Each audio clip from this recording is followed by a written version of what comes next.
ඔන්න අපි අද කියන්න යන්නේ ලෝකෙ ලොකුම මිසයිලය ගැන. මේක තමයි රුසියාවේ නිෂ්පාදිත RS-28 සර්මැට් මිසයිලය. මේක අන්තර්මහද්වීපික බැලස්ටික් මිසයිලයක්. රුසියාව මේ මිසයිලය එළිදැක්වුවේ 2018 මාර්තු 1 වෙනිදා. එහි පළමු පරීක්ෂණය 2022 අප්‍රේල් 20 පැවැත්වුණා.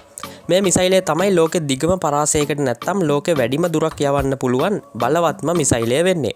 ඒත් පළමු පරීක්ෂණයෙන් පස්සේ කරපු තවත් පරීක්ෂණ 5ක්ම අසාර්ථකයි. ඒත් පරීක්ෂණවලදී මේ මිසයිලයට කිලෝමීටර් 35000ක උපකක්ෂීය පියා සැරියක් තිබෙන බව ඔප්පු වෙනවා. මෙවැනි මිසයිල 50ක් ඉක්මනින් නිෂ්පාදනය කරන බව තමයි රුසියාව කියන්නේ. මේ මිසයිලයක් අත්හදා බැලීමෙන් පස්සේ මීටර් 62ක ආවාටයක් ඇති වී තිබුණා. සර්මැට් කියන්නේ අදියර 3ක ද්‍රව ඉන්ධන මිසයිලයක්. බර ටොන් 208ක්. මේක භූමිය කිලෝමීටර් 18000ක් දුරට යවන්න පුළුවන්. මේ මිසයිලේ දිග මීටර් 35.3ක්.